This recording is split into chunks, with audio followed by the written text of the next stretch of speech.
ஒருத்தர் சோகத்துல இருந்தா கூட, கவலையில் இருந்தா கூட, கடவுளுடைய பிரசன்னத்தண்டை வரும் பொழுது கடவுள் அவனை சந்தோஷிப்பிக்கிறார். இன்னைக்கு ஏன் வியாதி, இன்னைக்கு ஏன் பலகீனம்னா சந்தோஷம் இல்லை.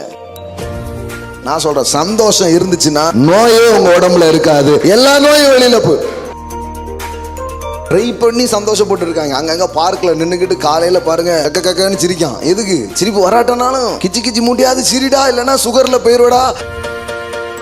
ஒரு ஆர்டிபிஷியலா பண்றாங்க. ஆனா பரிசுத்த ஆவியானவர் உங்க மேல வரும்பொழுது இயற்கைக்கு அப்பாற்பட்ட ஒரு சந்தோஷத்தை அவர் உங்களுக்கு தர. கடவுள் சிரிக்க வைப்பாரா? மைண்ட்ல எவ்வளவு கடவுளை குறித்து எதிராக ஏறிக்கு பாருங்க. அழ வச்சா ஆண்டவர், சிரிக்க வச்சா பிசாஸ். ஏய், எங்க இருந்துடா வந்தீங்க உங்க தியாலஜில தீய வைக்க? நான் சொல்றேன், என்னைக்கு உலகத்தின் மக்கள் சபை அண்டை வருவார்கள் என்றால், உலகத்தை விட என்றைக்கு சபை சந்தோஷமா இருக்கிறதோ அன்னைக்கு உலகத்தின் மக்கள் சபையை தேடி வர ஆரம்பிச்சிடும். மற்ற எல்லா சந்தோஷமும் மெய்யானது அல்ல, அது ஒரு லெவல் தான். ஆனா எப்பவுமே உங்களை சந்தோஷமா வைக்கிற ஒரு செயலை ஆவியானவர் தான் செய்கிறார் பாருங்க. ஆனா நீங்க துக்கத்தோட, வேதனையோட, ஸ்ட்ரெஸ்ஸோட இருந்துட்டு சாதாரண எதையோ சாப்பிடுவீங்க, ஒத்துக்காது. சந்தோஷமா இருந்துட்டு பாருங்க, ஒரு வியாதியும் வராது, ஒரு இதுவும் வராது. ஏசு சுமந்த சுமை, ஏன் சுமை உங்க சுமை. அவர் அதை சுமந்து தீர்த்துட்டாரு. சுமந்து தீர்த்துட்டு சொல்றாரு, இனி உனக்கு கண்ணீர் இல்ல, கவலை இல்ல, துக்கம் இல்ல. உனக்காக நான் அதை சுமந்து, நீ சந்தோஷமா இரு. ரொம்ப நாளா சோகப்பட்டு கவலைப்பட்டு நடக்காதத சந்தோஷமா இருந்து பாருங்க, அற்புதங்கள் உங்க வாழ்க்கையில நடக்க ஆரம்பிக்கும், திருப்பங்கள் உங்க வாழ்க்கையில நடக்க ஆரம்பிக்கும், திறக்காத கதவுகள் திறக்க ஆரம்பிக்கும். பெண்கள்னால என்னதான் அழுகை தான், கண்ணீரும் பெண்ணையும் அப்படியே என்ன பண்ண முடியாது, பிரிக்கவே முடியாது. அப்படிங்கிற மாதிரி உலக வழக்கத்துல வச்சிருக்கலாம். ஆனா உயிர்த்தெழுந்த ஆண்டவர் கேட்கிறார், பெண்ணே ஏன் அழுகிறாய்? நான் உயிரோடு இருக்கிறேன், நீ அழக்கூடாது. அப்ப கடவுளுடைய அருளும் ஆசீர்வாதம் நம்ம வாழ்க்கையில வரும் பொழுது, நம்ம வாழ்க்கையில இருக்கிற சோகங்கள், துக்கங்கள், கண்ணீரை கூட தேவன் எடுத்து போடுகிறான். ஆமென். சந்தோஷம் தாங்க ஆண்டவர் அவருடைய பிள்ளைகளுக்காக வைத்திருக்கும் ஒரு காரியம். அதனால எப்பவுமே சொல்லு, மகிழ்ச்சி. இயேசு என்னில் இருக்கிறார், என்ன ஆனந்தம். ஆமென். ஒரே என்ன என் ஆனந்தம் பாடிட்டே இருங்க. ஆமென். ஆமா, ஒரு மீட்டிங்ல, ஒரு கான்ஃபரன்ஸ். இந்த கான்ஃபரன்ஸில் பெரிய பிரசங்கங்கள்லாம் ஒன்றுமே பண்ணப்படலை. ஆனால் கேன்சர் கட்டி எத்தனையோ பேருக்கு அப்படியே மறைஞ்சது, வியாதிகள் குணமாச்சு, இயற்கைக்கு அப்பாற்பட்ட அற்புதங்கள்லாம் நடந்துச்சு. என்னென்னு தேடி பார்த்தா ஒரே ஒரு சாங்கை 3 மணி நேரம் பாடியிருக்கிறாங்க. என்ன என் ஆனந்தம், என்ன என் ஆனந்தம், என்ன என் ஆனந்தம் சொல்லக்கூடாது. மன்னன் கிறிஸ்து என் பாவத்தை எல்லாம் கூடுவோம் ஆடுவோம். அந்த பாட்டெல்லாம் நீங்கள் பார்த்துருக்கீங்களா? நானும் கொயரில் இருந்திருக்கிறேன். ஸ்ட்ரைட்டன் கூடுவோம் ஆடுவோம், என்ன ஆட்டம், அட்டென்ஷனில் நின்றுக்கிட்டு பாட்டு மட்டும் எப்படி இருக்கு தெரியுமா? கூடுவோம் ஆடுவோம் பாடுவோம் ஒன்றாய் மகிழ் கொண்டா. ஒரு மூஞ்சில் ஒரு சிரிப்பு இருக்காது, அப்படியே லைனாக பாடிக்கிட்டே இருப்போம். பாட்டை எழுதுனவர் மட்டும் பாடுதான், பாவிகளா இப்படி கொலை பண்ணுறீங்களா அப்படின்ட்டு. அதெல்லாம் எவ்வளோ ஜாயில் இருந்தால் அந்த பாட்டெலாம் வந்திருக்கும்ல. என்ன என் ஆனந்தம், என்ன என் ஆனந்தம், the joy unspeakable. பவுல் அதை எழுதும்போது அப்படிதான் எழுதுறாரு, சொல்லி முடியாத சந்தோஷங்கள். எல்லாம் சொல்லுங்க, சொல்லி முடியாத சந்தோஷங்கள். ஆமென். the joy unspeakable, சொல்லவே முடியல, நிறுத்தவே முடியல, அவ்வளோ ஒரு சந்தோஷம். என்ன இது? ஒன்னே ஒன்று தான், இயேசு என்னில் இருக்கிறார், என்ன ஆனந்தம். ஆமென். அதுக்கப்புறம் அந்த சந்தோஷத்தை ருச்சதுக்கப்புறம் புயல் காற்று பார்த்து அதை பார்த்தே சிரிப்பீங்க நீங்கள், போடா அப்படின்னு. ஆண்டவனே என் பக்கம். ஆமென். போடா ஆண்டவனே. அந்த மாதிரி வந்து ரியலாக நீங்கள் சொல்லுவீங்க. அதை சொன்னவன்லாம் அப்படி வாழ முடியாது, அவன் பயந்து ஓடிடுவான் ஐயோ அப்படின்ட்டு. ஆனால் நீங்கள் நிச்சயமாக சொல்லுவீங்க, போடா ஆண்டவனே என் பக்கம், எனக்குள்ள அவர் இருக்கிறார். ஆமென். ரியல் திங்ஸ் பாருங்கள், இயேசுவை நிஜமாக நீங்கள் அனுபவிக்கிறது தான் வாழ்க்கை. இதை ருசித்து பாருங்கள், இதை அனுபவித்து பாருங்கள். சூப்பர். வசனத்தெல்லாம் எடுத்து கண்டுபிடிச்சி போட்டேன் பாருங்கள். 1 பேதுரு 1:8. இவர் பேசுனது பைபிளில் இருக்குன்னு உங்களுக்கு ப்ரூஃப் கொடுத்துருக்காங்க பாருங்கள்.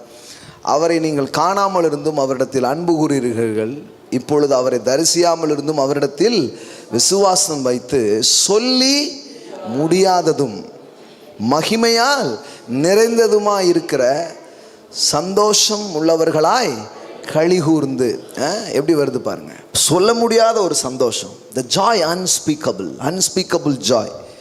இது எப்படி விவரித்து சொல்றதுன்னே தெரியல. அப்படி நம்ம வாழ்க்கையை, நம் உள்ளங்களை ஒரு நிரப்புகிற ஒரு ஆண்டவர். ஆமேன். சந்தோஷம் தாங்க ஆண்டவர் அவருடைய பிள்ளைகளுக்காக வைத்திருக்கும் ஒரு காரியம். ஆமாம். அதனால் எப்போவுமே சொல்லுங்கள், மகிழ்ச்சி. ட்ரை பண்ணி சந்தோஷப்பட்டு இருக்காங்க. அங்கங்கே பார்க்கில் நின்றுக்கிட்டு காலையில் பாருங்கள் கக்கன்னு சிரிக்கான். எதுக்கு? சிரிப்பு வராட்டனாலும் கிச்சி மூட்டியாவது சிரிடா, இல்லைன்னா சுகரில் போயிடுவடா, ஒல்லி இருளாம்பட்ட வியாதியில் இதாயிரணும், வியாதி ஜோமாகிறதுக்காக அந்த லாஃபிங் தெரப்பி அப்படின்னு சொல்கிறாங்க. அது ஒரு தெரப்பி, லாஃபிங் தெரப்பின்னு சொல்கிறாங்க. அப்படி சிரிப்பு சிகிச்சை. அதை வந்து ஒரு ஆர்டிஃபிஷியலாக பண்ணுறாங்க. ஆனால் பரிசுத்த ஆவியானவர் உங்கள் மேலே வரும்பொழுது இயற்கைக்கு அப்பாற்பட்ட ஒரு சந்தோஷத்தை அவர் உங்களுக்கு தரார். இதெல்லாம் அனுபவிக்கணும் பாருங்க. அதுதான் கிறிஸ்தவ வாழ்க்கை. அது எப்படிங்க கடவுள் சிரிக்க வைப்பாரா? ஏன் மைண்டில் எவ்வளோ, புத்தியில் எவ்வளோ கடவுளை குறித்து எதிராக ஏறிக்கு பாருங்க. அழ வச்சா ஆண்டவர், சிரிக்க வச்சா பிசாஸ். ஏழ்மையாக இருந்தால் கடவுள் உன்னை பாடுகளுக்குள் கொண்டு போகிறார். பணக்காரனாக இருந்தால் பாருங்க பிரதர், பிசாசு அவனுக்கு பணத்தை கொடுத்து நரகத்துக்கு கூட்டி போயிட்டுருக்கான். எங்கே இருந்துடா வந்தீங்க உங்கள் தியாலஜியில் தீய வைக்க? ஃபுல்லாக பாருங்கள், இதுதான் பேசி வச்சுருக்காங்க ஊர் ஃபுல்லாக. சொல்லுவாங்களா எங்கிருந்துடா வந்தீங்க அப்படின்ட்டு. அது மாதிரி தான், இதே மாதிரி காரியங்களை தான் பேசி வச்சதுனால ஒரு கிறிஸ்தவங்களே ஒரு முற்போக்கு ஆட்கள், அவர் சந்தோஷமாக இருக்கிறது தான் ஒரு கிறிஸ்தவ வாழ்க்கைங்கிறதே இல்லாமல் போயிடுச்சு பாருங்கள். என்டர்டைன்மெண்ட்டுங்கிறது, சர்ச்சில் என்ன சிரிப்பு அப்படிங்கிற ஒருத்தர். ஆனால் பாவிகளா, வெளியில் தான் சிரிக்க முடியல, சர்ச்சிலேயாவது கொஞ்சம் சிரிச்சிட்டு போகிறேன்னு. கடவுள் எப்படி சொல்கிறாரு பாருங்க, என்னுடைய ஜெப வீட்டிற்கு அவர்களை கொண்டு வந்து அங்கே நான் அவர்களை அழ பண்ணுவேனா, என்ன சொல்கிறாரு, மகிழ பண்ணுவேன் அப்படின்னு சொல்கிறாரு. ஆமென். ஆமாம், என் வீட்டுக்கு அவங்கள கூட்டிகிட்டு வருவேன். என் வீட்டுக்கு அவங்கள கூட்டிகிட்டு வந்து அங்கே அவர்களை என்ன பண்ணுவேன், மகிழ பண்ணுவேன். ஆமென். அப்போ ஒருத்தர் சோகத்தில் இருந்தால் கூட, கவலையில் இருந்தால் கூட, கடவுளுடைய பிரசன்னத்தண்டை வரும்பொழுது கடவுள் அவனை சந்தோஷிப்பிக்கிறார். ஆமென். கடவுள் அவனுக்கு சந்தோஷத்தை கொடுக்குறார். இவங்க யாராவது சிரிச்சிட்டுனாங்கன்னா பரிசுத்தம் கெட்டு போயிருது அப்படிங்கிறாங்க.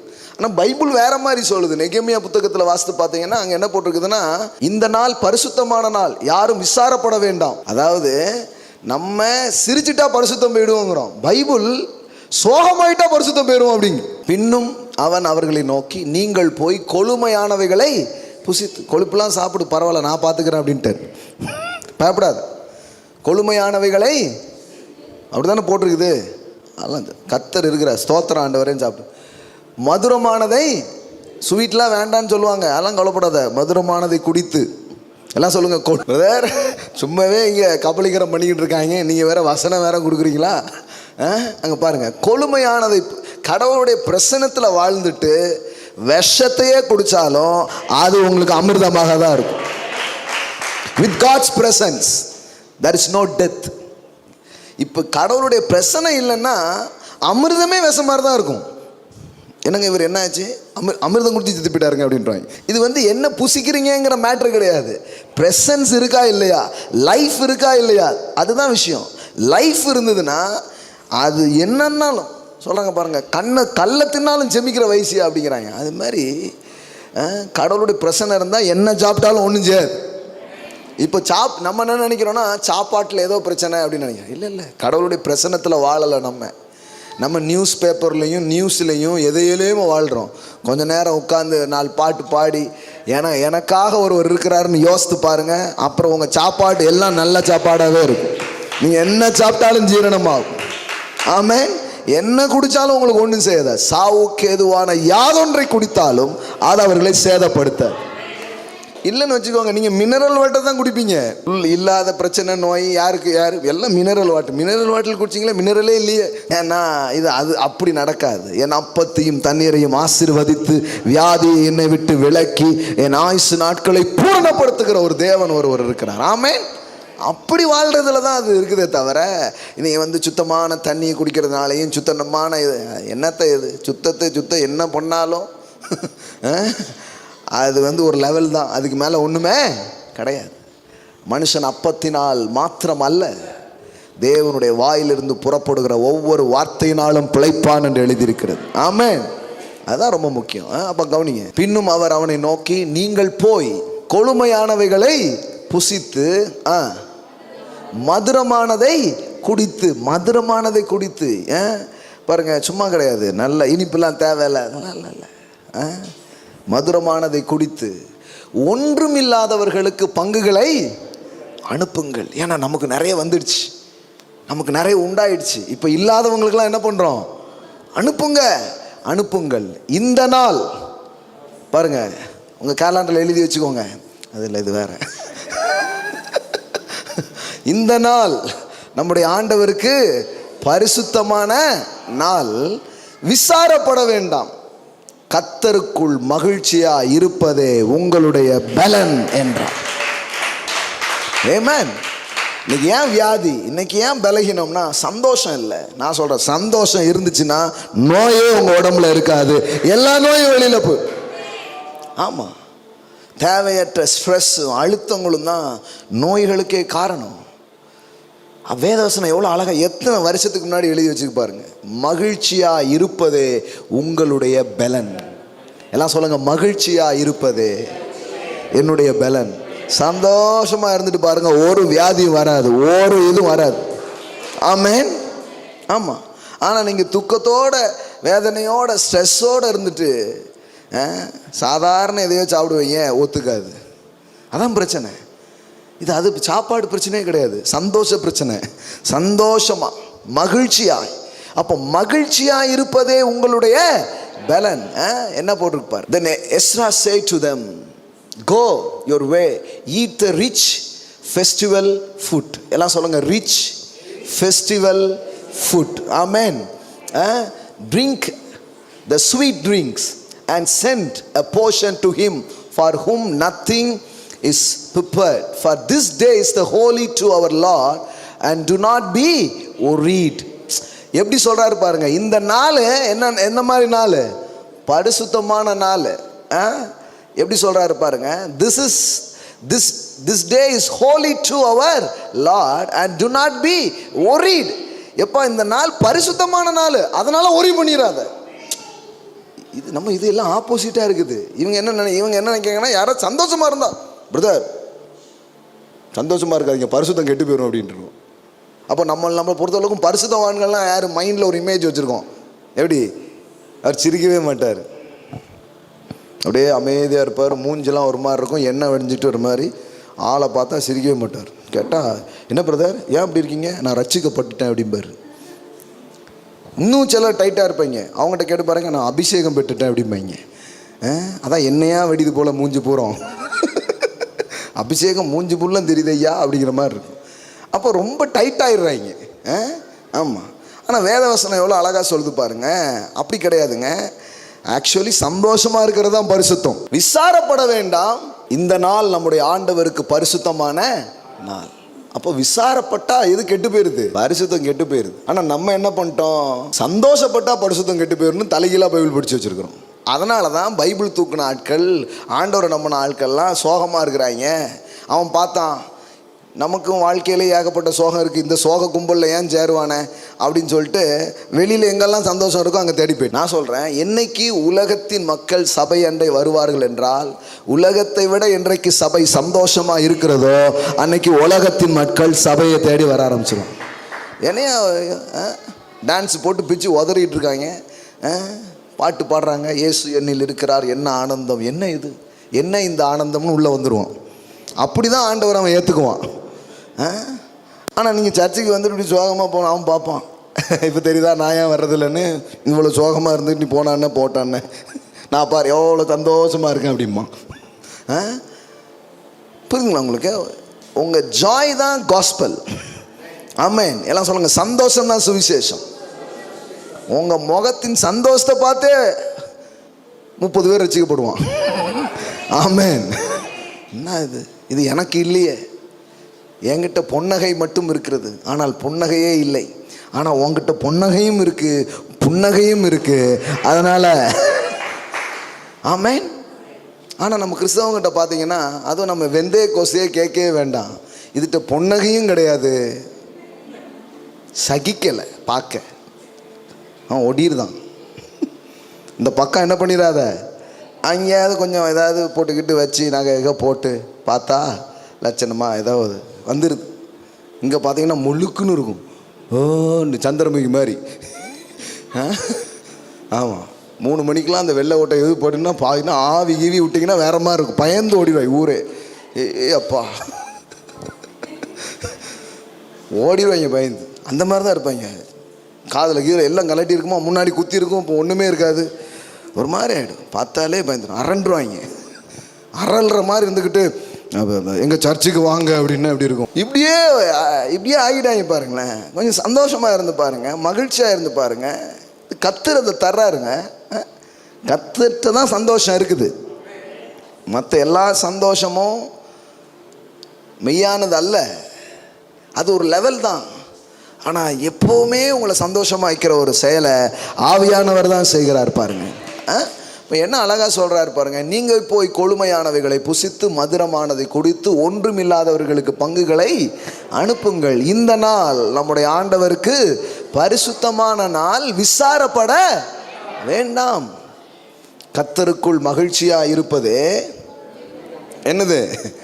நம்முடைய பலன். பாருங்க, இது அங்கே இருந்த மக்களுக்கு கொஞ்சம் புதிய போதனையாக தான் இருந்தது.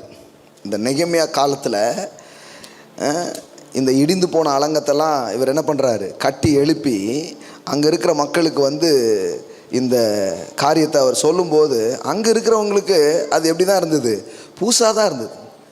அப்போது அந்த மக்கள் என்ன நினைக்கிறாங்கன்னா, இது கடவுளுடைய ஒரு காரியம் கிடையாது, கடவுளுடைய காரியம்னாலே இப்படி தான் இருக்கணும், சோகமாக தான் இருக்கணும் அப்படின்னு என்ன பண்ணியிருக்கிறாங்க, நினச்சிருக்கிறாங்க. ஆனால் உண்மையிலே பாருங்கள், நெகேமியா புத்தகம் திருப்புங்க. இந்த அலங்கம்லாம் இடிக்கப்பட்டுடுச்சு.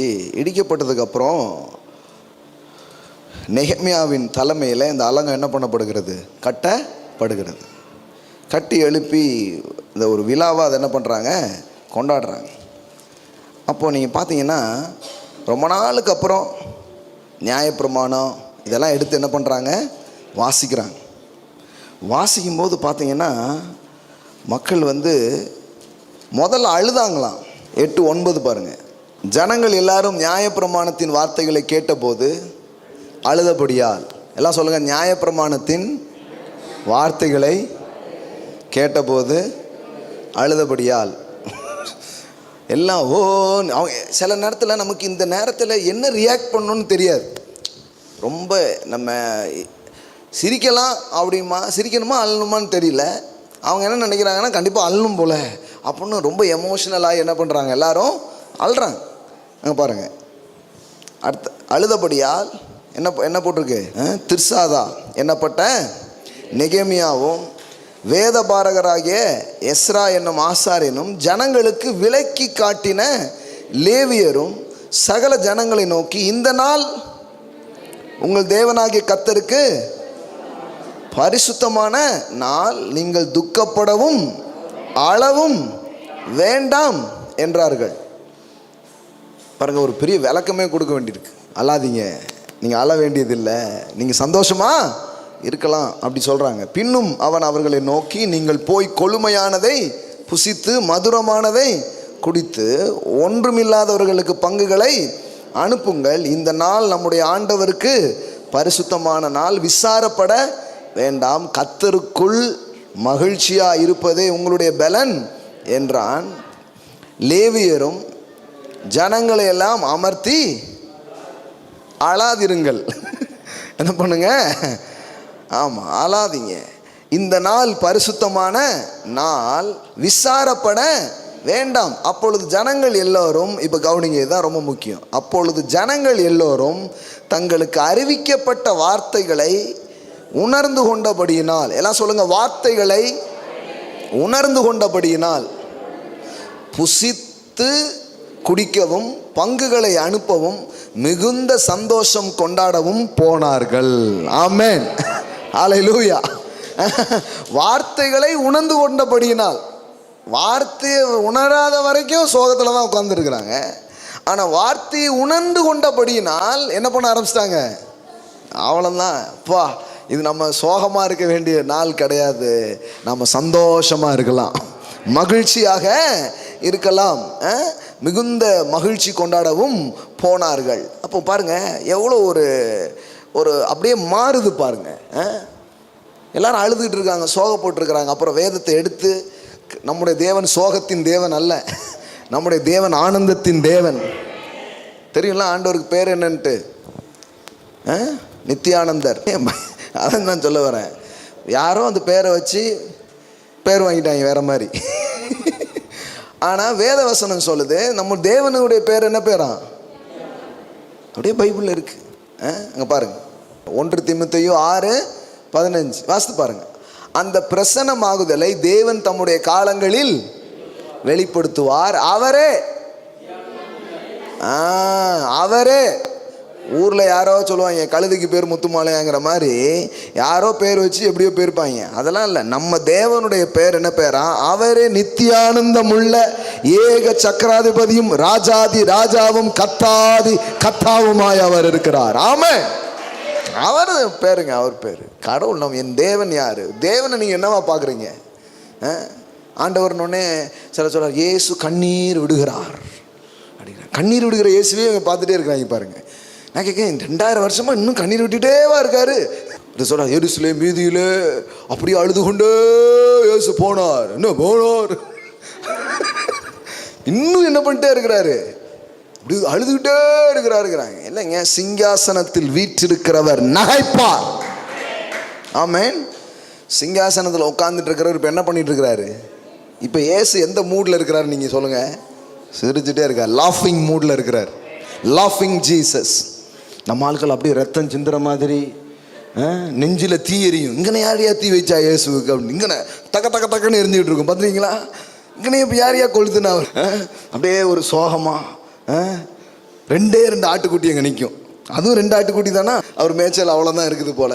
2 ஆட்டுக்குட்டி இப்படி வச்சுக்கிட்டு இப்படி பரிதாபமாக போஸ் கொடுத்த மாதிரி வரைஞ்சி வச்சுருப்பாங்க பாருங்களேன். ஒரு மகிழ்ச்சியான ஜீசஸ் இமேஜே இல்லை.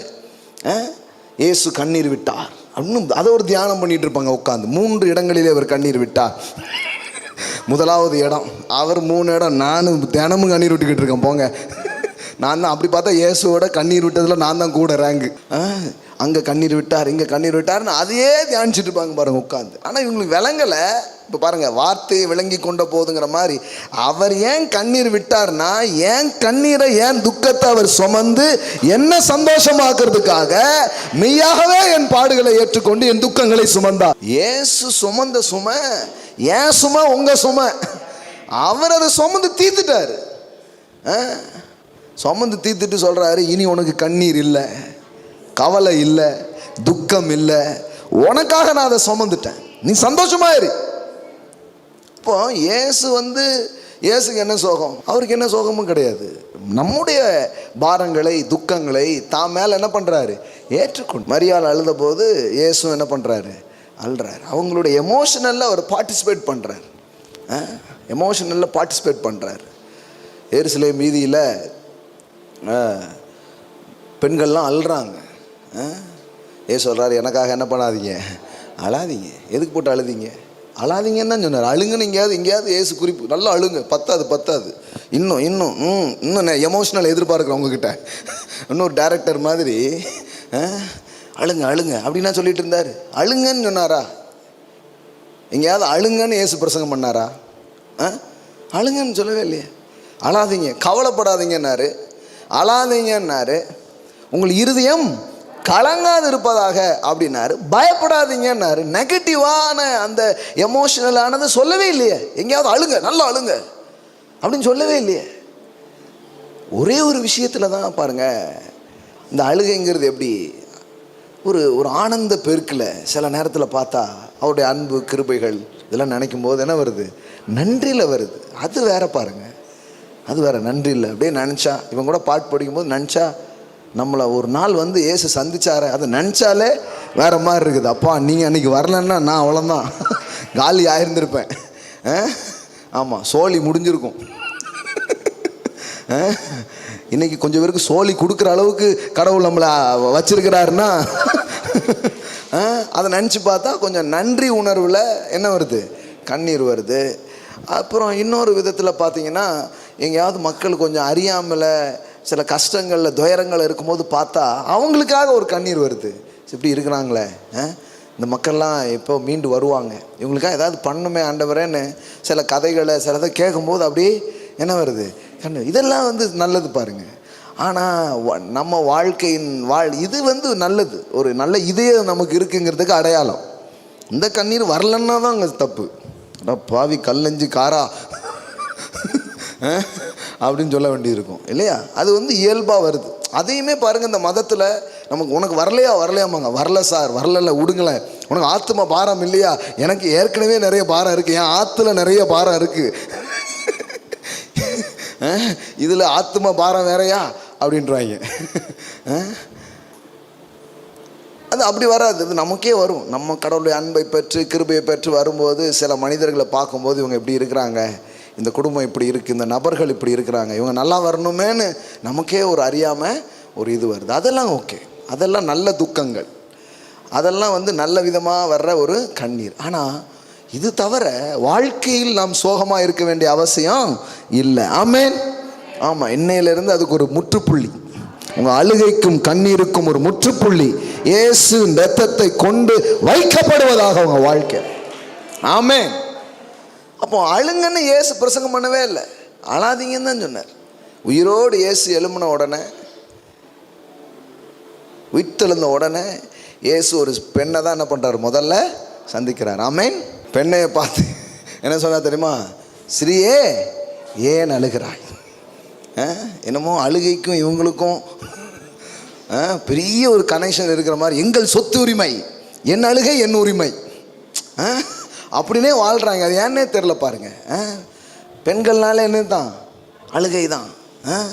ஆமாம், கண்ணீரும் பெண்ணையும் அப்படியே என்ன பண்ண முடியாது, பிரிக்கவே முடியாது. அப்படிங்கிற மாதிரி உலக வழக்கத்தில் வச்சிருக்கலாம். ஆனால் உயிர்த்தெழுந்த ஆண்டவர் கேட்குறார், பெண்ணே ஏன் அழுகிறாய்? நான் உயிரோடு இருக்கிற, நீ அழக்கூடாது. நான் உயிர்த்தெழுந்த ஆண்டவர், உன் கண்ணில் கண்ணீர் வர கூடாது. ஆமென். அழாதி. வாழ்க்கையின் சோகங்கள், வாழ்க்கையின் வலி வேதனைகள் எல்லாம் குறித்து நம் அழுகையின் வாழ்க்கைக்குரியது அல்ல. இது நமக்குள்ளேயே இந்த வார்த்தையெல்லாம் உள்ளே போடணும் பாருங்க. நான் எதுக்கு அழணும்? அழ வேண்டியதில்லை. என் ஆண்டவர் எனக்கு இருக்கிறார், அவர் உயிரோடு இருக்கிறார். ஆமென். உயிர்த்தெழுந்த ஆண்டவர் எனக்கு இருக்கிறார். அப்போ முதல்ல சொன்ன வார்த்தை அதான், ஸ்ரீயே ஏன் அழுகிறாய்? நீ அழ வேண்டாம்.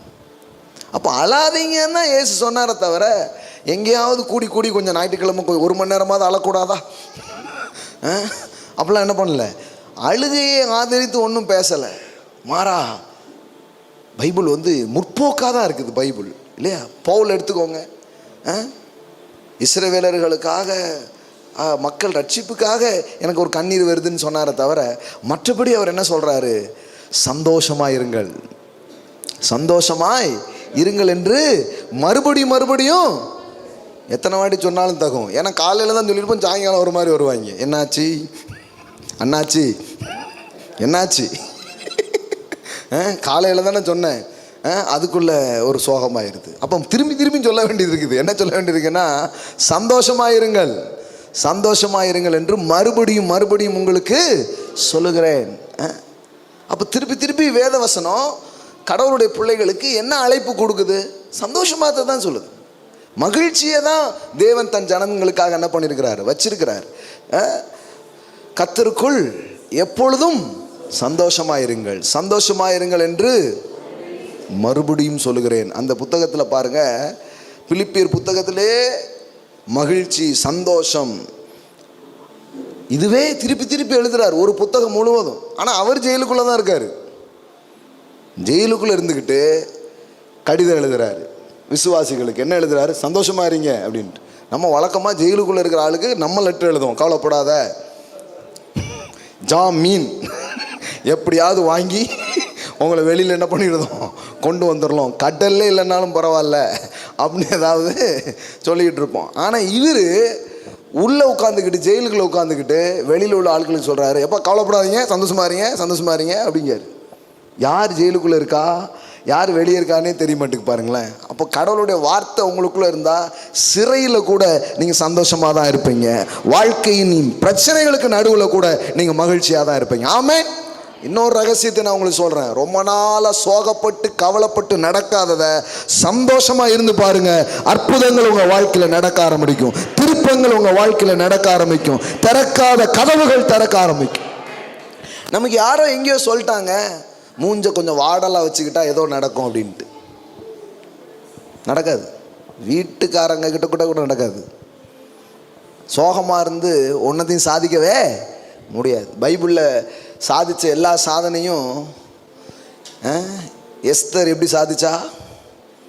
அப்படியே ராஜா வரும்பொழுது பக்கரா அப்படின்னு அழுத பார்த்தோன்னா, ஏற்கனவே வஸ்தியை தூக்குனா ஒன்றை தூக்கிறோன்னு தூக்கியிருப்பார். தூக்குங்க எஸ்தர் அப்படின்ட்டு இருப்பார். அவா ராஜா விருந்துக்கு வரவும் விருந்தே கொடுத்து கொடுத்து ராஜா ஒரு மாதிரி ஆயிட்டார். அவன் யோசித்து பாருங்களேன், எப்படி இன்ஃப்ளூயன்ஸ் பண்ண முடியுது? சோகத்தின் மூலமாலாம் கிடையாது. அழுதுலாம் இன்ஃப்ளூயன்ஸ் பண்ணணும்னு நினச்சிங்கன்னா அது வேலைக்கே ஆகாது. ஆனால் சந்தோஷத்தோடு மகிழ்ச்சியோடு அவன் கேட்கான், ராஜ்யத்தின் பாதி வேண்டுமா? பாதிலாம் வேண்டாம், மொத்தமாகவே எடுத்துக்கிறேன், கொஞ்சம் வெயிட் பண்ணுங்க. கடைசியில் மோதிரத்தான் கலத்தி கொடுத்துட்டான். இந்த அம்மா என்ன சீல் வச்சுதோ அதான் நடந்துச்சு பாருங்களேன். ஆமென். உறவுகள்லையும் சொல்கிறேன், எதுலேயும் சொல்கிறேன், மூஞ்ச தூக்கி வச்சு வேலைக்கு ஆகவே ஆகாது. ஆமாம், அதெல்லாம் அது இட்ஸ் நாட் பிபிலிக்கல். வேதவசனம் அப்படி எங்கேயுமே சொல்ல. கடவுளுக்கு முன்னாடியும் சொல்கிறேன், உங்கள் எந்த மணவாளனுக்கு முன்னாடியும் சொல்கிறாரு. எங்கேயாவது ஆண்டவர் அழுது கொண்டே வா, நீ கேட்டதெல்லாம் தாரேன், ஏதாவது ஒரு வசனம் காட்டுங்களாம் பார்ப்போம். நீ அழுதுகிட்டே வந்தன்னா கேட்டதெல்லாம் உனக்கு தருவேன் அப்படி எங்கேயாவது சொல்லியிருக்காரா? அப்படி சொல்லவே இல்லை. ஆனந்தத்தோடு அவர் சன்னதி முன் வாருங்கள். ஆமென். சந்தோஷத்தோடு வா. கடவுளுக்கு முன்னாடி வரும்போது சந்தோஷத்தோடு வா. ஒன்றை குறித்தும் கவலைப்படாமல் ஸ்தோத்திரத்தோடு கூடிய விண்ணப்பத்தினாலும் வேண்டுதலினாலும் தேவனுக்கு தெரியப்படுத்துங்கள். அப்படி கேளு கடவுள்கிட்ட. கடவுள் நம்ம ஆட்கள் பாருங்களேன், அழுது கேளு, ஆண்டவர் தருவார். சின்ன வயசுலேருந்து நான் கேட்டிருக்கேன் இதை. ஒரு சொட்டு கண்ணீர் விட்டேன்னு வச்சுக்கோங்களேன், பரலோகமே ஆடிடும் அப்படின்றாங்க. நீ புளிஞ்சு புளிஞ்சு பார்க்கறது ஒன்றும். நான் ஒரு சின்ன பையன் ஒரு முள்ளூர் ஜெபத்தில் போய் உட்காந்துருக்கேன். அங்கே ஒருத்தர், இப்போ ஆத்துமாக்களுக்காக நம்ம அழணும் அப்படிங்கார். ஐயோ அது இப்படி பண்ணுறதுன்னு தெரியலேன்ட்டு பார்க்க மிளகாவும் வெங்காயம் வச்சுருக்காரு ஒரு தட்டில். நிஜம் மிகப்பெருத்தையும் சொல்லலைங்க, ஒரு தட்டில் மிளகாவும் வெங்காயம் இருக்குது. யாருக்கு கண்ணீர் வரலையோ தேய்ச்சிட்டாரு அப்படிங்காரு. ஆனால் பாவீடா, இந்த ரிலீஜன் பாருங்கள் எந்த அளவுக்கு போயிருது பாருங்கள். மிளகாய் வெங்காயத்தையும் தேய்ச்சிட்டாரு அப்படிங்காரு. உரிச்சு கொண்டு வந்துருக்காரு மெனக்கெட்டு. யாருக்கெல்லாம் அழுக வரலையோ இதை எடுத்துகிட்டு போங்க ஆளுக்கு ஒன்று அப்படிங்காரு. அப்போ பாருங்கள் இப்படியே போயிடுச்சு. ஆனால் அவர் எங்கேயுமே நீ அழுதுட்டு வா, நீ அழுதா உன் ஜபத்தை கேட்பேன். அப்போ நான் மண்டைக்குள்ளே ஏற்றி வச்சுருக்கிறேன். இந்த சிரிச்சுக்கிட்டே கேட்டோம்னா அது சீரியஸான ஜபமே கிடையாது போல். இப்போ ஒரு பொசிஷனில் நின்றுக்கிறேன், நின்றுக்கிட்டு அழுதாதான் ஓஹோ ஆண்டவருக்கு கூட நம்ம ஜபம் மேலே ஒரு பெரிய. இப்போ நான் பாருங்களேன் சிரிச்சுட்டே பிரசங்கம் பண்ணிட்டேன்னா நிறைய பேர் பாருங்கள் இது சீரியஸான பிரசங்கமே இல்லை அப்படின்றாங்க. இப்போ நமக்கே கம்ப்ளைண்ட் பாருங்கள், இந்த பிரசங்கியார் இவர் பாருங்கள் சிரிச்சுக்கிட்டே பேசுகிறாருங்க. இப்போ நான் உண்மையிலே பிரசங்கியாருன்னா அப்படியே கண்ணீர் அப்படியே வச்சுட்டு அப்படியே பேசினேன்னு வைங்களேன், தொடச்சிப்போ நான் அப்புறம் அழுதுகிட்டே பேசுகிறார், மேலே தேவ மனிதர் அவர் அப்படின்றாங்க. நான் வேறு சிரிச்சுட்டே பேசுகிறேன்னா பாருங்க சிரிச்சுட்டே பிரசங்கம் பண்ணுறாரியா, ஒரு சீரியஸ்னஸே இல்லை. அப்படி ஆயிடுச்சு பாருங்கள் நம்ம மைண்டில். இதெல்லாம் மாற்றணுங்கிறதுக்கு தான் இதை நான் சொல்லிட்டு இருக்கேன். அந்த இதெல்லாம் மென்டாலிட்டி மாற்றுங்க. அப்படி கிடையாது. தேவன் ஆனந்தத்தின் தேவனாக இருக்கிறார். பரலோகத்தில் கண்ணீரே கிடையாது, அழுகே கிடையாது. அதுக்கு அவர் அலோவே பண்ணல. அந்த பரலோகங்கிறது என்னென்னா ஆனந்தத்தின் இடம்தான். ஆமென். அங்கே கண்ணீர் இல்லை, சோகம் இல்லை, மரணம் இல்லை, துக்கம் இல்லை. ஏன்? அது எதுவுமே தேவனுடையது கிடையாது. அதனால தான் அங்கே அதுக்கு அலோ கிடையாது பாருங்களேன். அப்போ கடவுளுடைய அருளும் ஆசீர்வாதம் நம்ம வாழ்க்கையில் வரும்பொழுது நம்ம வாழ்க்கையில் இருக்கிற சோகங்கள், துக்கங்கள், கண்ணீரை கூட தேவன் எடுத்து போடுகிறார். ஆமென். அது இருக்கக்கூடாது. அப்போது அழுகையின் ஜெபங்களுக்கு வலிமை இருக்குதுன்னு சொல்லி கொடுத்ததுனால நிறைய பேர் அழுதே ஜெபம் பண்ணா அதுக்கு நிறைய பாயிண்ட்ஸ்லாம் எடுப்பாங்க. யாரெல்லாம் அழுதா பைபிளில், இதுக்கு பிரசங்கியார் வேலை இது. இன்றைக்கு அழுது ஜெபிக்க வைக்க வேண்டும். யார் யார் அழுதார்கள் அப்படின்னு தேடி, அண்ணால் அழுதால், ஆகார் அழுதால் அப்படின்னு 4-5 பாயிண்ட் ரைட்டு. அதுவும் பாருங்கள் லேடிஸாக தான் கிடைப்பாங்க.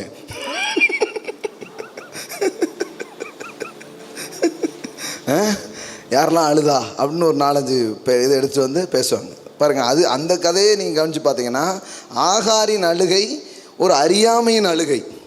அங்கே தான் நீர் ஊற்று இருந்திருக்கு, அழுதுகிட்டே இருந்திருக்கான். இவன் கண்ணீரில் ஒன்றுமே தெரியல.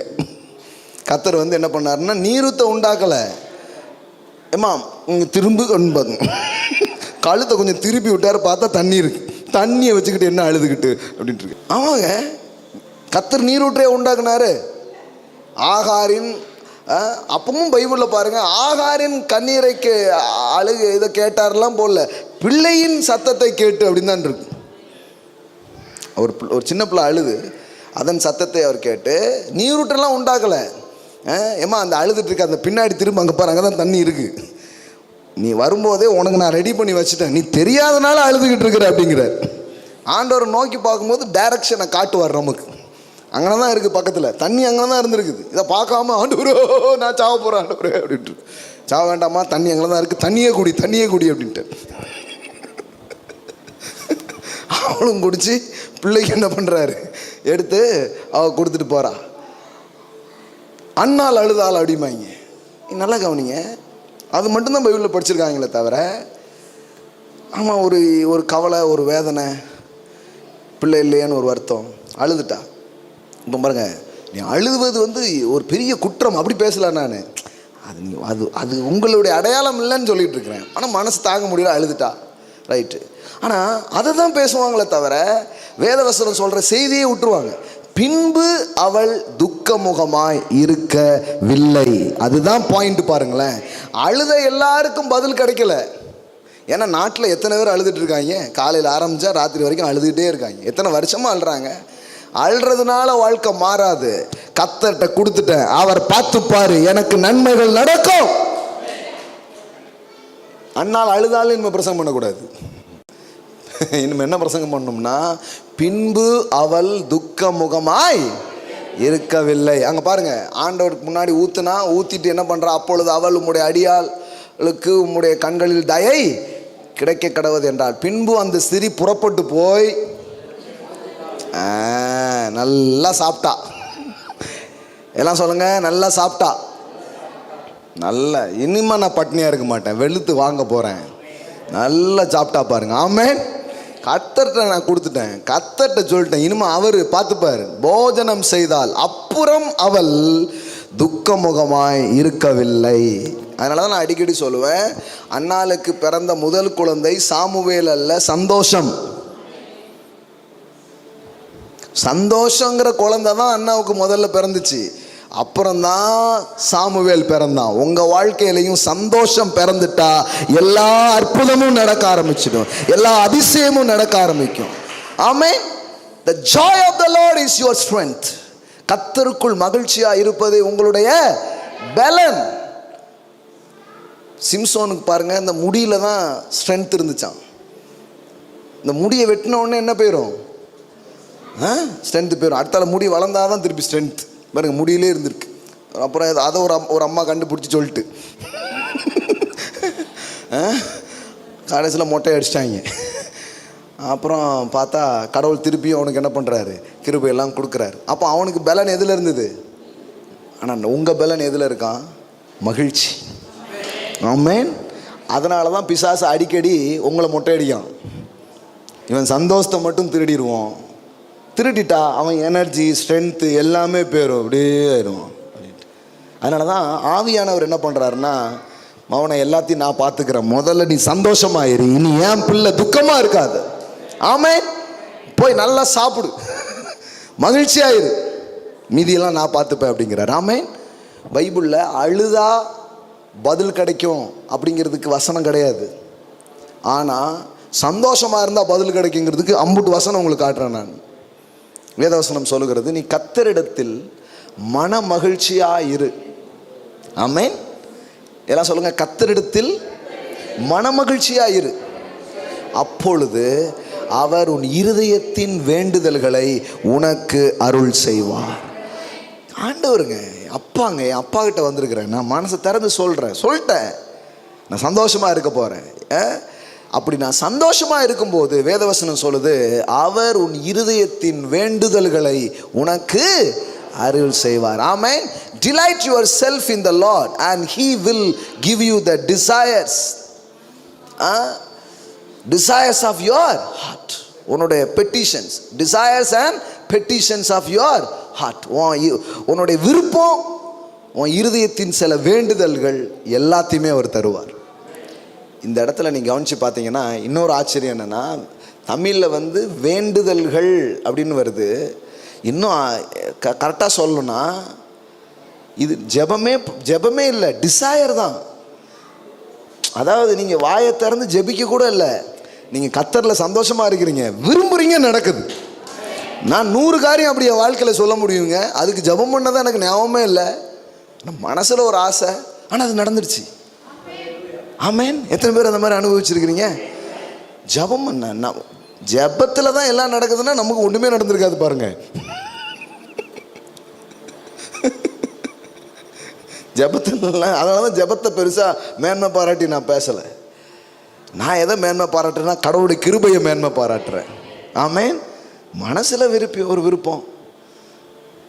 ஒரு 3 மணிக்கு ஒரு நாள் ஒரு ஊழியத்தை முடிச்சுட்டு ஒரு ஊர்லேருந்து கிளம்பி வரேன்.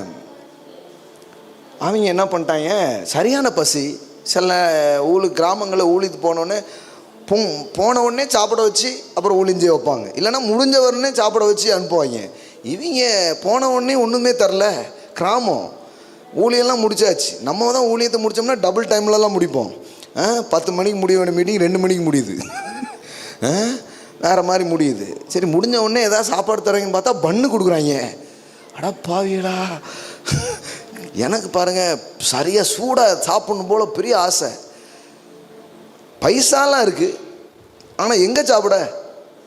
2 மணிக்கு 3 மணிக்கு உங்களுக்கு சூடாக சோறு எப்படி கிடைக்கும்? பசி, ஆனால் மனசில் ஒரு ஆசை. இவன் வந்த ஆட்கள்லாம் சிலர்லாம் எதையான திம்மனு பண்ண திங்கல. எனக்கு பசித்தாலும் எப்படி அது உள்ள திங்காது அப்படிங்கிற மாதிரி இந்த புளிக்கு நமக்கு சோறு தான் அப்படிங்கிறதுல பட்னியாக இருந்தாலும் கிடப்பேன் தவிர இந்த பண்ணை திங்க மாட்டேன் நான். வண்டியை எடுங்கப்பா அப்படின்னு வந்துக்கிட்டே இருக்கோம். அப்படியே வந்துட்டு போகும்போது ஒரு இந்த ரோடு தான் கிராஸ் பண்ணி போயிட்டோம். ஒருத்தர் சொல்கிறாரு புது பஸ் ஸ்டாண்டுக்கு போவோம், நைட்லாம் கடைகள் இருக்கும். பார்த்தா அது கரெக்டாக அந்த 3:30 அவன் எல்லாரும் மூடி தூங்கிட்டு இருக்கிற அந்த அவ்வளோ நேரம் தூங்குவாங்க பாருங்களேன். அது மாதிரி ஒன்றும் இல்லை, வடை டீ இந்த மாதிரிலாம் இருக்குது. ஜூஸ் குடிப்போம். எனக்கு சோறு வேணும் சூடா. வடை சாப்பிடு, ஜூஸ் சாப்பிடுன்னு எனக்கு சோறுன்னு இங்கே சொல்லுது. சில பேர் பார்க்குறாங்க, ஒரு இச்சையடக்கமே இல்லாத பிரசங்கயார் போல அப்படின்ட்டு. சாப்பிட்டா சோறு சாப்பிடுவோம், இல்லைன்னா சும்மா படுப்போம் அப்படிங்கிற மாதிரி. இது வரும்போது ஏதோ ஒரு கூட்டம் ஒரு இடத்துல பார்த்த மாதிரி எனக்கு மைண்டில் கிளிக் ஆச்சு. நான் சொன்னேன் வண்டி திருப்புங்க அப்படின்னு சொல்கிறேன். ஏன்னா நான் இந்த அவசரத்தில் மறந்துட்டேன். திருப்பி இதே ரோட்டில் திருப்பி வரேன். இந்த ருசி ஹோட்டல் இருக்குது பாருங்க, இந்த முக்கு, அது திறந்துருக்கு. உள்ளே போகிறேன், இலை போட்டு சுடுசோறு போட்டு கறி வச்சுக்கிட்டு இருக்காங்க. உண்மையிலங்க, நான் எல்லாரும் வாங்கப்பா உட்காருங்க அப்படின்ட்டு. இந்த ரம்ஜான் டைம்னு கடை திறந்து வச்சு சாப்பாடுலாம் இது பண்ணிட்டு போட்டுருக்க மாட்டேன். அதுவும் நான் வழக்கமாக பரோட்டா கரெக்டாக தானே இருக்கும். சுடு சோறு போட்டு கறி குழம்பு ஊற்றுறான், வாசனை வேற மாதிரி தூக்குது. எல்லாரும் உட்காருங்கப்பான்னு கடன்னு சாப்பிட்டுட்டோம். சாப்பிட்டுட்டு பில்லு கொடுக்கறதுக்கு பார்க்கவும் கல்லால் ஆளே காணும். நாங்கள் சாப்பிட்டுட்டு இருக்கும்போதே செட்டரை கீழே இறக்கிட்டான். முடிஞ்சு போச்சு போலன்ட்டு. பரவாயில்ல, நம்ம கரெக்டான நேரத்தில் கர்த்தர் நம்மளை கொண்டு வந்திருக்கிறாரு அப்படின்னு நாங்களாம் என்ன பண்ணுறோம், சாப்பிட்டு முடிச்ச முறை தான் தெரிஞ்சு ரம்ஜானுக்கு 3 மணிக்கு ஃப்ரீயாக சாப்பாடு போட்டிருக்காங்க.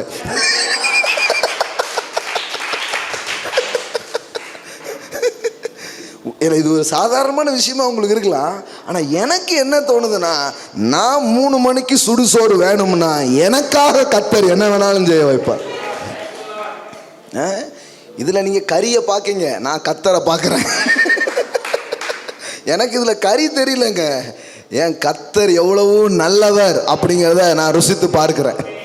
அப்போ இதுக்காக நான் போட்டு ஆண்டவரே உம்முடைய தாசனுக்கு இப்படி ஊழியம் செய்து வந்த எனக்கு அப்படிலாம் இல்லை. ஒரு ஆசை, சூடாக சாப்பிட்டா நல்லா இருக்குமேன்னு யோசனை. சூடாக மகனை கறி சோறே உனக்கு போடுறேன் அப்படின்னு பாருங்கள். எங்களுக்காக அவ்வளோ நேரம் அவன் சட்டை திறந்து வச்சுருக்கான். நாங்கள் உள்ளே போனோம், இழுத்துட்டான். கரெக்டாக எல்லாம் முடிஞ்சிருச்சுப்பா அப்படின்ட்டு. எனக்கு இன்னொன்று சொல்கிறேன் பாருங்க, ஃப்ரீயாக போடுறான்னு தெரிஞ்சால் நான் போயிருந்துருக்கவே மாட்டேன். அது எனக்கு மைண்டில் தெரியவே தெரியாது. நான் ஹோட்டல் தானே, எனக்கு அந்த மாதிரி ஒன்று பண்ணுறாங்கன்னே தெரியாது. ஹோட்டல் திறந்துருக்குன்னு உள்ளே போயிட்டேன். எல்லோரும் உட்காந்தாங்க, நல்லா சாப்பிட்டு இது பண்ணி கடைசியில் எல்லாம் நல்லா சாப்பிடுங்க பார்க்க எல்லாம் நல்லா சாப்பிட்ருக்காங்க. ஒருத்தன் சொல்கிறான், இந்த பாருங்கள் பிரதர் வேஸ்ட் பண்ணிட்டு போயிட்டாங்கன்ட்டு. எனக்கு அப்போவுமே ஒரு டவுட், அப்போ தான் முதல் டவுட்டுக்கு எழும்புது. இந்த சப்ளையர் ஏன் அவன் மிச்சம் வச்சதுக்கு இவ்வளோ வருத்தப்பட்டுக்கிட்டு இருக்கான் அப்படின்னு யோசிச்சுட்டே இருக்கான். கல்லால் பார்க்க ஆளையே காணும். அப்புறம் தான் சொல்கிறாங்க, ஃப்ரீயாக நாங்கள் 3 மணிக்கு போட்டு இன்றைக்கி கறிசோறு அப்படிங்க. அப்படி ஒரு கறிசோறு சாப்பிட்டதே இல்லை பாருங்கள், அவ்வளோ ஒரு டேஸ்ட். இப்போ நிறைய பேர் சாப்பிடும் போல் இருக்குது. இன்னும் ஒரு 2ஆம் தேதி வரைக்கும் வெயிட் பண்ணுங்கள், கறிசோறு போட்டுருவோம் உங்களுக்கு. Royal restaurant openings. கர்த்தர் நல்லவர் பாருங்க. ஆமென். எல்லாம் சொல்லுங்க, இருதயத்தின் ஆசைகளை நிறைவேற்றுவார். நீங்கள் போய் ஜெபிச்சிருக்கவே மாட்டீங்க, ஆசைப்படுவீங்க, நடந்துடும். ஏன்னா வேதவசனம் சொல்லுகிறது, நீதிமானுக்கோ விரும்புகிறது கொடுக்கப்படும். ஆமென். உங்க பைபிள்ல எப்படி சொல்ல, நீதிமான் ஜெபிக்கிற காரியங்கள்லாம் கர்த்தர் தருவார்ல, நீதிமானுக்கோ அவன் விரும்புகிறது கொடுக்கப்படும். அவ்வளோதாங்க. உங்களுக்கு எப்பேற்பட்ட ஒரு தகப்பன் இருக்கா, விரும்பினாலே நடந்துருது. என் பிள்ளை ஆசைப்படுது, என் பிள்ளை விரும்புது. நான் நிறைய வாட்டி இதை யோசித்துருக்கிறேன்.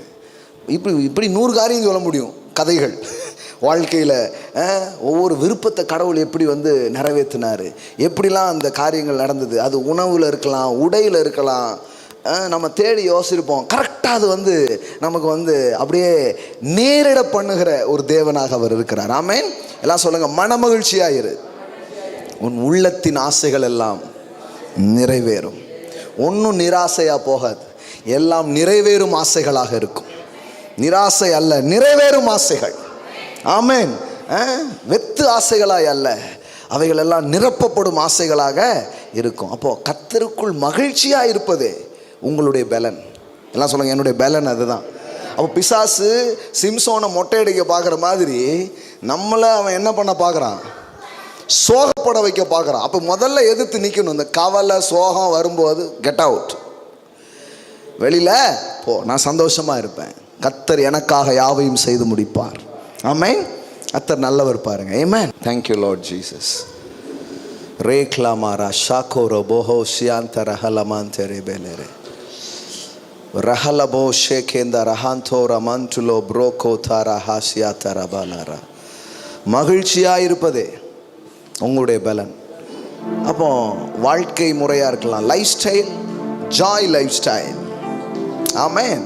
ப்ரேயர் கூட ஜாயாக ப்ரேயர் பண்ணி பாருங்கள், ரொம்ப நேரம் ஜெபம் பண்ணுவீங்க. அழுது ஜெபம் பண்ணிங்கன்னா ரொம்ப நேரம் ஆன மாதிரி இருக்கும், திரும்பி பாருங்கள் 10 நிமிஷம் தான் இருக்கும். ஆனால் ஹாப்பியாக ப்ரேயர் பண்ணி பாருங்கள், டைம் போகிறதே தெரியாது. இது இவ்வளோ நேரம் ஆயிடுச்சு அப்படின்ட்டு அப்படியே பாஸ் ஆயிடும். துக்க வீட்டில் போய் இருந்து பாருங்கள், ஒரு யுகம் உட்காந்த மாதிரி இருக்கும். எப்பப்பா எடுப்பாங்க, இன்னும் நேரமே போகாது. ஏன்னா அவ்வளோ சோகத்தில் நேரம் போகாது. அதே சந்தோஷமான மொமெண்ட்டில் இருந்தீங்கன்னா டப்புன்னு போயிடும் பாரு. எப்படி போச்சுன்னே தெரியாது. அப்போ அப்படின்னா என்ன அர்த்தம், சந்தோஷமாக இருந்துங்கன்னு அர்த்தம். டக்குன்னு எப்படிங்க 10 வருஷம் ஆச்சு, இப்போ தான் நான் ரொம்ப சந்தோஷமாக போயிருக்குன்னு அர்த்தம், ரொம்ப மகிழ்ச்சியாக போயிருக்குன்னு அர்த்தம். போனதே தெரியலையே, இருந்ததே தெரியலையே. அப்போ சோகமாக ப்ரேயர் பண்ணும்பொழுது நம்ம ப்ரேயர் கூட அவ்வளோதான், முடிஞ்சு போயிடும். ஆனால் மகிழ்ச்சியோடு கர்த்தருக்கு ஆராதனை செய்து ஆனந்த சத்தத்தோடு அவர் சன்னதியின் முன் வாருங்கள். ஆமென். உங்கள் மனவாழ்வை சந்திக்க, உங்கள் தகப்பனை சந்திக்க அப்படி வாங்க. கர்த்தர் அதை தான் விரும்புகிறார். மனமகிழ்ச்சியாக இரு. அப்போது பைபிள் சோகத்தை ஒரு நாள் ரெக்கமெண்ட் பண்ணல. உங்களுக்கு புரியுதுங்களா? கரெக்டாக கன்வின்ஸ் ஆகிடுங்க, கரெக்டாக இது பண்ணிவிடுங்க. எங்கேயுமே கடவுள் மனுஷனை ஆதாமு ஏவாளையும் படைச்சி கொண்டு போய் வைக்கிறார். அந்த தோட்டத்துக்கு பேர் என்ன பேர் தெரியுமா? ஏதேன். ஏதேனில் அவர்களை வைத்தார். ஏதேன் அப்படிங்கிற வார்த்தைக்கு என்ன அர்த்தம்னா டிலைட் அப்படின்னு அர்த்தம். Delight, the place of delight, பேரின்பம் அப்படின்னு அர்த்தம். அப்போ மனுஷனை படைச்சு எங்கே வச்சாரு? பேரின்பத்தில் வைத்தார். ஆமென். நம்ம சர்ச்சு இருக்கிறதும் பேரின்பபுரம் தான்.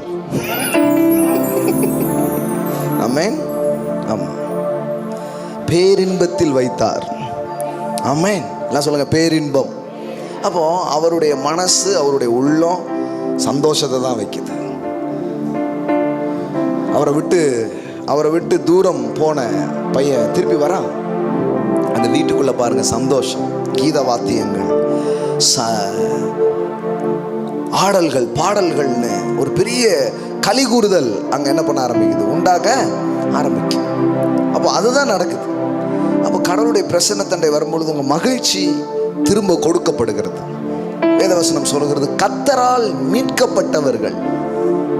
உங்க வாழ்க்கையில the power of redemption, மீட்பின் வல்லமை வேலை செய்துனா ஃபர்ஸ்ட் சைனே என்ன தெரியுமா? கர்த்தரால் மீட்கப்பட்டவர்கள் ஆனந்த களிப்புடன் பாடி. மீட்பு உங்க வாழ்க்கையில வேலை செய்ததனுடைய எஃபெக்ட் என்ன தெரியுமா? ஆனந்த களிப்புடன் பாடி அவர்கள் சீயோனுக்கு திரும்புவார்கள். நித்திய மகிழ்ச்சி அவர்கள் தலையின் மேல் இருக்கும். சஞ்சலமும் தவிப்பும் ஓடிப்போம். இந்த நாள் அது ஓடி போகட்டும் இயேசுவின் நாமத்தினால. நித்திய மகிழ்ச்சி தலையின் மேல் இருக்கட்டும். ஓ எஸ் எஸ், கர்த்தரால் மீட்கப்பட்டவர்கள் திரும்பி ஆனந்த களிப்புடன் பாடி. ஆமென். உங்க சந்தோஷத்தை இழந்திருக்கலாம், உங்க மகிழ்ச்சி இழந்திருக்கலாம். நான் சொல்றேன், திரும்பி ஆனந்த களிப்புடன் பாடி சீயோனுக்கு வருவார்கள். நித்திய மகிழ்ச்சி. ஆமென். அவர்கள் தலையின் மேல் இருக்கும் சந்தோஷமும் மகிழ்ச்சியும் அடைவார்கள். சஞ்சலமும் தவிப்பும் ஓடிப்போம். இன்னையோடு அது நீங்கி போகட்டும்.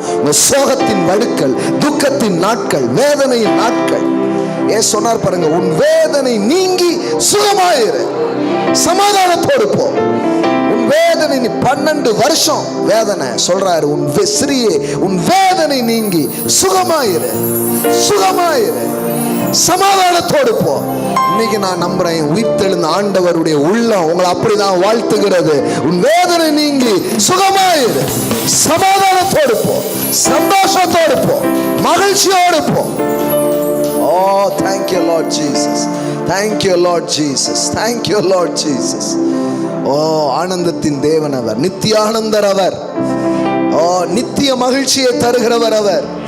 ராப்லோ கோராபா ஷாட்டாலாபாரா காதாராபாலாரா. ஓ, இந்த மாலை வேளையில இங்க வந்திருக்கிற ஒவ்வொரு பிள்ளையுடைய வாழ்க்கையில மகிழ்ச்சியை நான் பேசுகிறேன், சந்தோஷத்தை நான் பேசுகிறேன், ஆனந்தத்தை நான் பேசுகிறேன், கலிகூறுதலை நான் பேசுகிறேன். ரேகானா மோஷாக்லா மாண்டாலா, ஒட்டிங்கின ஆவிக்கு பதிலாக துதியின் உடைய நான் பேசுறேன்.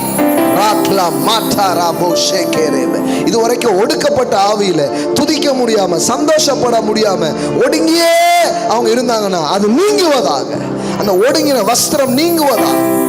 ஓ, துதியின் வஸ்திரத்தை நான் பேசுகிறேன், துதியின் வஸ்திரங்கள். ஓ ஓ, ஹalleluya hallelujah hallelujah. ஆனந்த தைலத்தை நான் பேசுகிறேன். I speak the oil of gladness, oil of gladness. ஆனந்த தைலம், ஆனந்த தைலம் ஒவ்வொரு தலையில தங்கட்டும் சுவாமி, ஒவ்வொருடைய வாழ்க்கையில தங்கட்டும் சுவாமி, ஒவ்வொரு இருதயத்துல தங்கட்டும் சுவாமி, ஒவ்வொரு வீட்டுக்குள்ளே தங்கட்டும் சுவாமி, ஒவ்வொரு உறவுகளுக்குள்ளே வருவதாக, வாழ்க்கைக்குள்ளே வருவதாக. ஆனந்தத்தை நான் கட்டவிழ்க்கிறேன், மகிழ்ச்சியை நான் கட்டவிழ்க்கிறேன்.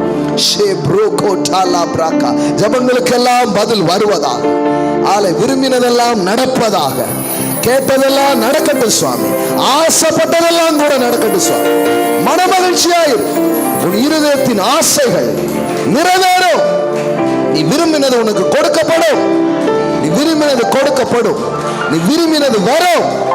நான் நம்பினது அவராலே வரும்.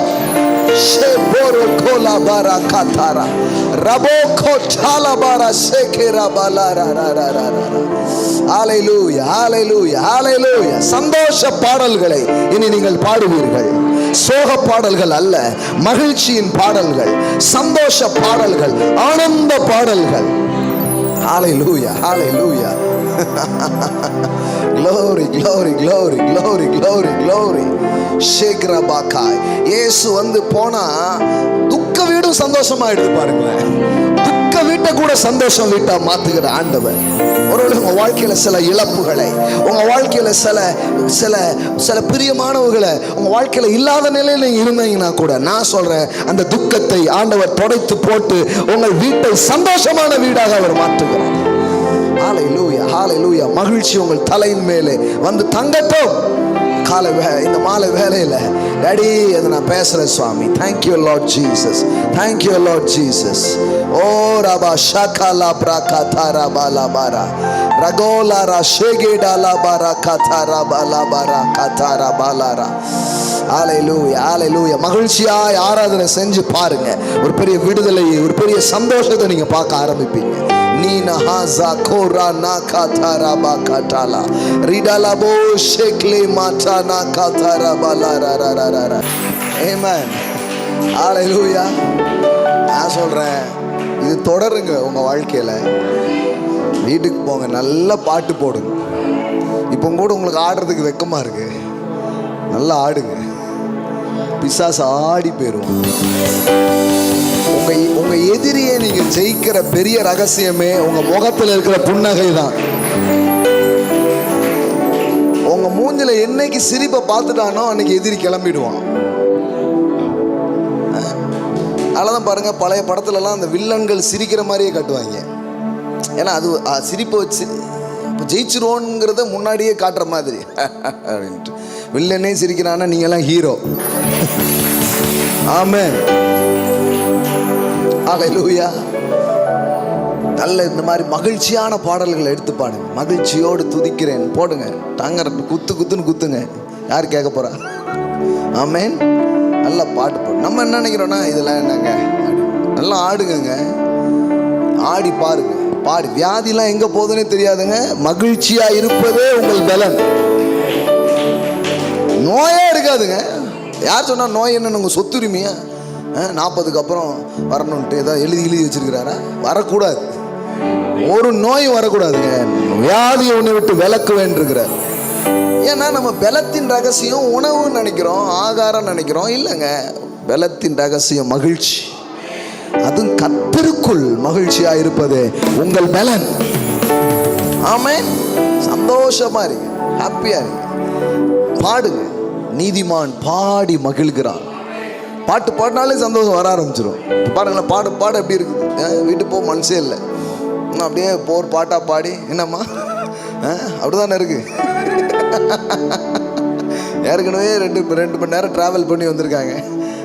சந்தோஷம் பாருங்களேன், இன்னும் மகிழ்ச்சி. ஆடுறது பாடுறது இதற்காக தான் கடவுள் உங்களை உண்டாக்கி இருக்கிறாரு. செய்யுங்க, வீட்லேயே செய்யுங்க. பாட்டு போடுங்க. நல்ல இந்த மாதிரி சோக பாட்டுலாம் கேட்காது. நல்ல பாட்டு இந்த மாதிரி மகிழ்ச்சியான பாட்டு, சந்தோஷமான பாடல்கள். அது சாங் ப்ளே பண்ணிட்டு கூட சேர்ந்து பாடுங்க. நிறைய பாட்டுக்கெல்லாம் எடுத்து வச்சு கூட சேர்ந்து பாடுங்க. நீங்களே பாடுங்க. தூதர்களே இறங்கி மியூசிக் வாசிப்பாங்க, பரலோகமே இறங்கி வருங்க. ஆமென். அந்த சனமே பரம தூதர்களின் திரள் அப்படியே கூடி பாட்டு பாடினாங்கன்னு போட்டுருக்குது. ஆமென். ஆமாம், அவங்க வந்து உங்களுக்கு மியூசிக் வாசிப்பாங்க. ஆமென். சந்தோஷமா இருங்க, மன நிறைவோடு இருங்க.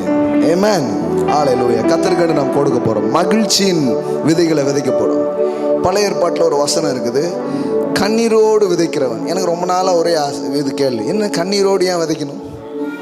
கண்ணீரோடு விதைக்கிறவனே கம்பீரத்தோடு அறுப்பானா? நம்ம விதைக்கும் போதே கம்பீரமா விதைக்க போறோம். ஆமென். பாருங்க, சொன்ன உடனே தங்கம் வந்துருச்சு பாருங்க. ஹல்லேலூயா. கண்ணீரோடு விதைங்க பிரதர். கண்ணீரோடு இல்லைங்க, விதைக்கும் போது எப்படிதான் விதைக்கிறோம்? கண்ணீரோடு விதைக்கல, விதைக்கும் போதே சந்தோஷத்தோடு விதைக்கிறோம், மகிழ்ச்சியோடு விதைக்கிறோம். மகிழ்ச்சியோடு கர்த்தருக்கு என்ன பண்ணுங்க? ஆராதனை செய்யுங்கள். அது ஆராதனை மட்டும் இல்லை, ஜெபம் மட்டும் இல்லை, கொடுக்கறது கூட. பவுல் சொல்றாரு, எப்பா ஏன்பா சோகமா இருக்க தம்பி, நீ சோகமா இருக்கிற தம்பி கொஞ்சம் கொடுக்காத தயவு செய்து. அவன் விசனமாயும் அல்ல. எப்படி சொல்றாரு பாருங்க, அழுதுட்டே கொடுக்காத. சில நேரத்தில் அழுது கொடுக்குற அளவுக்கு பண்ணிடுவாங்க. நீ கொடுக்கலன்னா ஆஸ்பத்திரியில் இல்லை பாஸ்டர், ஆஸ்பத்திரியில் ரொம்ப பில்லு ஜாஸ்தி ஆகும், பெசாடி தசம பாகம் கொடுத்தாதான். இதுக்கு போட்டு ஆஸ்பத்திரி வரைக்கும் என்னை இழுக்கணுமா? வேண்டாம். அப்போ அந்த கவர் எடு, முதல்ல ஒரு தசம. இப்படி தான் கொடுத்துருக்காங்க. இப்படித்தான் ஒருத்தன் வேண்டாம், உதாரணமே வேண்டாம். இப்படி ஒரு பயத்திலே மக்கள் வந்து என்ன பண்ணிடுறாங்க? கொடுத்துருக்காங்க. பயத்திலே கொடுத்துருக்காங்க, சந்தோஷத்தில் கொடுக்குறது. ஆமென். இந்த மாதம் மட்டும் என்னுடைய 2 கை செயினையும் எடுத்து கொடுத்துருக்குறேன். அது சொன்னேன், ஏன் பாஸ்டர் கையில் கை செயினே இல்லைன்னு. உங்களுக்கே எவ்வளோ கவலைன்னா என் அப்பாவுக்கு எவ்வளோ கவலை இருக்கும், அவர் எனக்கு தருவார். சும்மா ஆமாம் இல்லைங்க, 4 பவுனுங்க ஒரு கை செயின். அதை அப்படியே கொடுத்தேன், சந்தோஷமாக கொடுத்தேன், நான் மகிழ்ச்சியாக கொடுத்தேன். இந்த மாதம் தான் நிறைய தேவை, ஆனால் இந்த மாதம் தான் நிறைய விதைச்சிருக்கிறேன். நீங்கள் நினைக்கிறீங்களா இது ஏதாவது அழுத்தம் இருக்கும்? ஒரு திருமணத்தையே நடத்தி வச்சுருக்கிறோம், ஒரு மேரேஜே நடத்தி வச்சுருக்கிறோங்க, ஒரு திருமணத்தையே நடத்தி வச்சுருக்கோம். 10 ஜோடிகளுக்கு திருமணம் நடத்தி வைக்கிறாங்க இலவசமாக. அதில் ஒரு ஜோடிக்கு நம்ம தான் நடத்தி வச்சுருக்கோம், நம்ம எல்லாம் சேர்ந்து தான் அதை நடத்தி வச்சுருக்கிறோம். ஆமென். ஆமாம். அப்போது கண்ணீரோடு விதைக்கிறவன், அது என்ன கண்ணீரோடு விதைக்கிறவன்? அப்படிலாம் விதைக்க வேண்டியதில்லை. நான் விதைக்கும் போதே சந்தோஷத்தோடு விதைக்க போகிறேன். ஆமென். விதைக்கும் போதே சந்தோஷத்தோடு என்ன பண்ண போகிறோம்? விதைக்க போகிறோம். ஆமென். எல்லாம் சொல்லுங்க, விதையும் சந்தோஷம் தான், அறுவடையும் சந்தோஷம். அப்போ கண்ணீரோடு விதைச்சாலே கம்பீரமாக அறுக்க முடியும்னா, விதைக்கும் போதே ஒரு கம்பீரம் இருக்குதுன்னா, அப்போ அறுவடை இந்த லெவலில் இருக்கும். யோசிப்பார், வேற லெவலில் இருக்கா? ஆமென். ஆண்டோடைய பிரசன்னத்தில் சந்தோஷத்தில் விதைச்சிருக்கிறான். தங்கமோ ஏதோ ஒன்று விதைக்கிறோம், கொடுக்கறது அவர் தான் கொடுக்கணும். சந்தோஷத்தில், விசனமாயும் அல்ல, கட்டாயமாயும் அல்ல, அப்படியே அழுத்தி அப்படியே இது பண்ணி ஒரு கவருக்கு 10 கவரை கொடுத்து, எவ்வளோ ட்ரிக்லாம் இருக்குது பாருங்கள். ஜனங்கிட்ட காணிக்கை கொண்டு வரதுக்கு எவ்வளோ ட்ரிக்லாம் இருக்குது. ஒருத்தர் வந்து பார்க்குறோம், நம்ம வேற எங்கேயாவது கொடுத்துருவாங்க, 10 கவரை பிளான் பண்ணு அப்படின்ட்டு. அவன் பார்த்தான், ரூபாவை 10ஆ மாற்று. ஒரு கவர் வச்சா 100 ரூபா, 10 கவர்னா கவருக்கு 10. நாங்களும் செய்வோம்ல அப்படின்னு 100 ரூபாயை 10 ரூபா 10ஆக மாற்றி 10 கவர்லேயும் வச்சுட்டான். போ, கவருக்கு 10. என்ன பண்ணாலும் அப்போ இதெல்லாம் எப்படி நடக்கும்னா, ஆவியானவர் உள்ள வந்து மக்கள் வந்து சந்தோஷத்தில் நிறைஞ்சா கொட்டுன்னு கொட்ட ஆரம்பிக்கும். ஆமென். நடக்கும். ஆனந்தத்தால் கொடுக்க போகிறோம், மகிழ்ச்சியின் விதைகளை நாம் விதைக்க போகிறோம். ஆமென். இன்னைக்கு ஆன்லைனில் பார்க்குற பிள்ளைங்களும் நேரில் இருக்கிற பிள்ளைங்க சந்தோஷத்துலேருந்து உங்களுக்கு என்ன கொடுக்கணும்னு தோணும்? எனக்கு தான் கொடுக்கணுன்ட்டு இல்லை, ஊழியத்து தான் கொடுக்கணும் இல்லை, யாருக்குனாலும் கொடுங்க. ஆமென். ஐம் நாட் சே இன்னைக்கு வந்து இது இங்கே எனக்கு கொடுக்கணும் அப்படிலாம் சொல்லுங்கள். உங்கள் சந்தோஷத்தில் யாருக்கெல்லாம் எல்லாமே கொடுக்கணுமோ கொடுங்களேன்.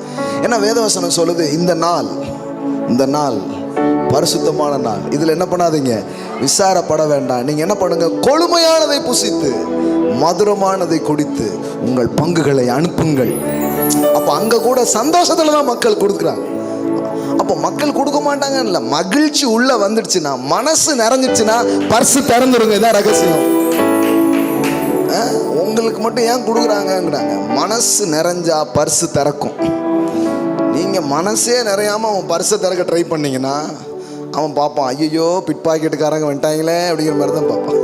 மனசு நிறையும் பொழுது பர்ஸு திறந்துருக்கும். ஆமென். உள்ளம் திறந்துடும், உள்ள நேரம் அவனுக்கு தெரியுது. இப்போ என்ன மாதிரி ஒரு சந்தோஷம் இருந்தா சகைவு சொல்லியிருப்பான், ஆண்டவரே என் ஆஸ்தியில் பாதியை ஏழை கொடுத்துடலான் இருக்கிறேன். இப்போ தான் வந்தேன், ஞானஸ்தானம் கூட இன்னும் எடுக்கல. பைபிளில் போட்டிருக்கு, அவன் சந்தோஷமாய் அவரை கூட்டி கொண்டு போனான். அவன் வாழ்க்கையில் அது வரைக்கும் நடக்காத ஒண்ணுங்க, ஊரே ஒதுக்கி தள்ளிச்சு. அந்த சகைவு இயேசுவன் கையை பிடிச்சாரு. இப்போ சந்தோஷமா இவரை கூட்டிட்டு போனானா, போகும்போதே உள்ள பெரிய சந்தோஷம். இப்போ சொல்றான், யார்ட்டையாவது அநியாயமா வாங்கியிருந்தா கூட 4 மடங்கு கொடுத்துட்றேன் அப்படின்ட்டான். ஏன்னா நான் தான் 10 மடங்கு ஆக்கி வச்சிருக்கேன். அவன் நல்ல பணத்தை பெருக்க தெரிஞ்ச ஒரு ஆள், அதனால தான் 4 மடங்கு எப்படி கொடுக்க முடியும்? 1 மடங்கு வாங்கியிருக்கான், 4 மடங்கு திருப்பி கொடுக்குன்னா அப்போ பெருக்கியிருக்காம்ல. சொல்கிறான், 4 மடங்கு திருப்பி கொடுத்துட்றேன். இன்னும் அவனுக்கு சந்தோஷத்தில் கொடுக்கணும், அந்த சந்தோஷம் வந்தால் கொடுக்குறாங்கங்கிறேன். இன்னும் அவனுக்கு நிற்க மாட்டேங்க. அவன் சொல்கிறான், என் சொத்தில பாதியை ஏழை கொடுத்துட்றேங்க அப்படிங்க. இயேசு பார்த்தார், இவனும் ஆபிரகாமுக்கு குமாரனா இருக்கிறானே அப்படின்னு சொன்னார். ஆமென். ஜாயில இருந்து கொடுக்கறதுங்கிறது அது வேற மாதிரியான ஒரு காரியம் பாருங்க. அது அந்த அறுவடையே வேற. கண்ணீரோடு விதைச்சாலே அப்படி வருதுன்னா, சந்தோஷத்தின் விதைகள் வேற மாதிரி வைக்க ஆரம்பிக்கும். ஆமென். ஹல்லேலூயா. இன்னைக்கு அப்படி கொடுப்போம்.